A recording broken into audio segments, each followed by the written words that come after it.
Assalamualaikum warahmatullahi wabarakatuh. My name is Nurul binti Azizan. My matric number is 264792 and I will present about my essay paper, which is sexual harassment in the workplace. This research paper is consists on 6 journals, which is first, managers' reaction to customer versus coworker sexual harassment by Madara, Gucci and docent. Second, organizational emphasis on inclusion as a cultural value and third-party response to sexual harassment by Colazo and Kemek. Third, dependence on tips and sexual harassment, vulnerability of hotel employees in Akragana by Mensa. Fourth, exploring the organizational drivers of sexual harassment by Ola Lopez and Nunes. Fifth, passive leadership and sexual harassment by Lee. And also the last one is sexualization and harassment in hospitality workplace, who is responsible by Woodby and Poston. At this moment in time, sexual harassment become a significant topic to be discussed. It is well known because it gives prominent impact on the organization as well as for individuals involved that can be positively harmful. The broader implication of sexual harassment in the workplace is that it can create a hostile work environment for some employees. This may lead to high staff turnover, loss of productivity, legal and financial ramification. Sexual harassment is one of the ethical issues in the workplace. It is not only occur in Malaysia but all around the world, which has happened even more these days. It was shown through the latest survey made by WIN International that sexual harassment is a problem around the world, with 15.6% of females within 18 to 34 years old reporting that they have experienced sexual harassment. Extremely high level of sexual harassment are reported by women within 18 to 34 years old in Mexico, 43%, Ireland, 32%, and Australia, 29%. 8.1% of female within 35 to 50 years old and 3.3% of female above 55 years old, while only 4% of all males report sexual harassment in the last year. Despite attention in the popular culture or news, workplace sexual harassment is not well understood. In the past, sexual harassment only affected women, but now it is not just exclusive to women, as any person of any gender can be perpetrator or the victim of sexual harassment. A lot of people tend to perceive that sexual harassment is a problem that affects only women in a small number of people. In fact, based on the statistic from the Royal Malaysian Police, out of a total of 1,218 reported sexual harassment cases between 2013 and 2017. 21% involved male victims, while 79% involved victims who were women. This proves that any gender had an experience of sexual harassment, even mostly occurred to women. In addition, the latest survey conducted on 1,002 Malaysian by YouGov Omnibus found that 30% of women and 70% of men have experienced sexual harassment. From this percentage, women are more likely to report an incident than men at 57%.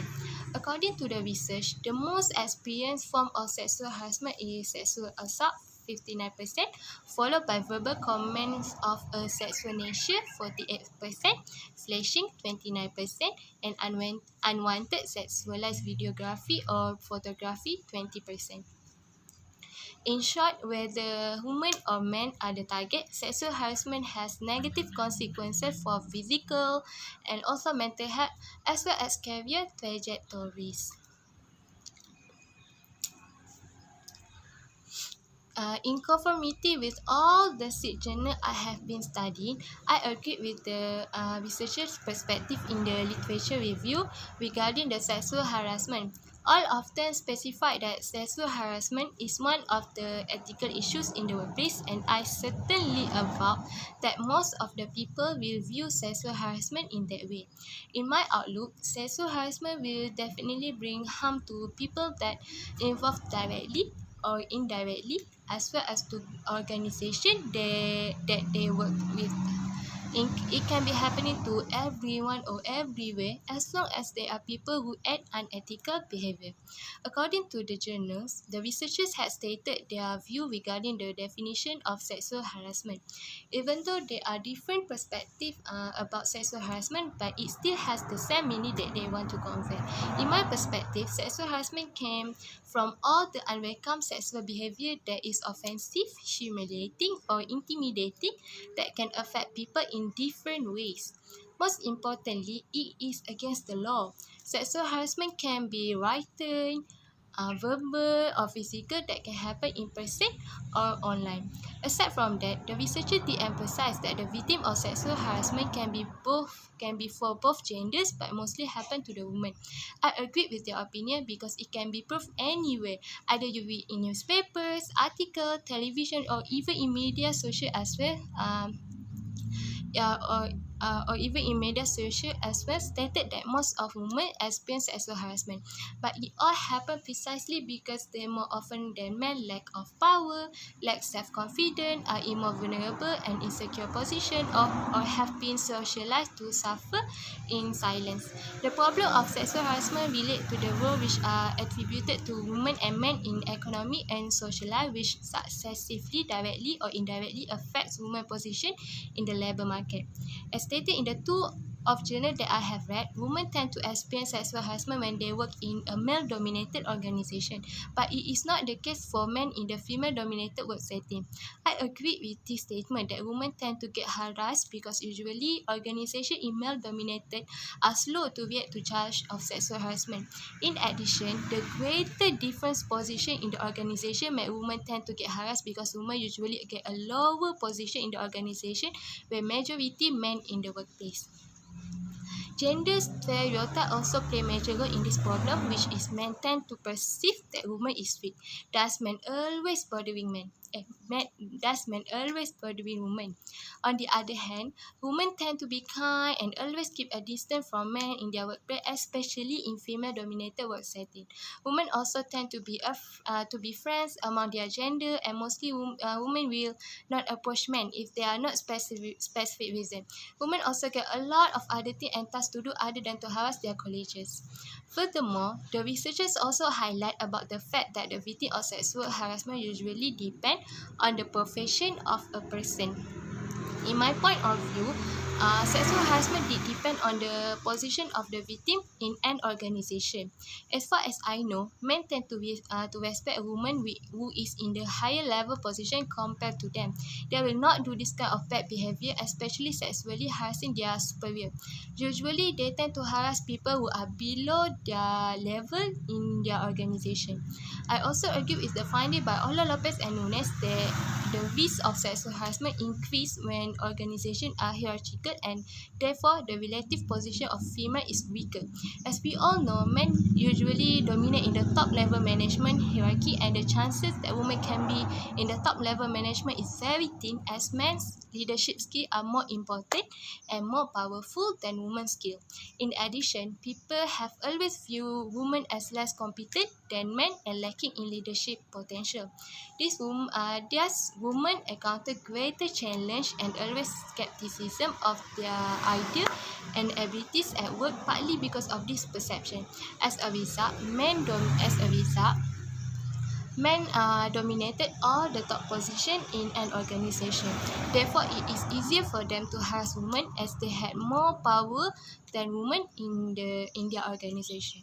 Prevention is next.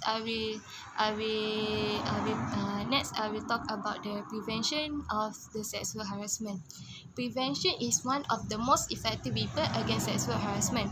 Sexual harassment does not disappear on its own. In fact, the harassment will worsen and become more difficult to remedy as time goes on when the problem is not addressed.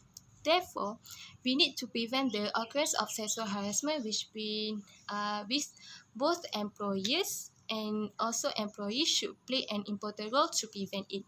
As an employer, they need to provide regular training and information on sexual harassment to all staff and management. They should also train all the line managers in order to ensure that the workplace is that that the workplace is free from sexual harassment. Besides, they must have a zero tolerance policy in their company. It is an accepted fact that there should be a clear zero tolerance policy toward sexual harassment regardless of position, skills, or even achievement in an organization. If they have found guilty of sexually harassing a staff member, they should be punished fairly. On the other hand, as an employee, they should report any concern regarding sexual harassment immediately. If they feel someone in their organization has been behaved inappropriately towards them, or they have concern regarding their colleagues, they should raise their concern immediately. In short, this research advanced our understanding regarding sexual harassment in the workplace by examining the cause of sexual harassment that mostly occurs in women.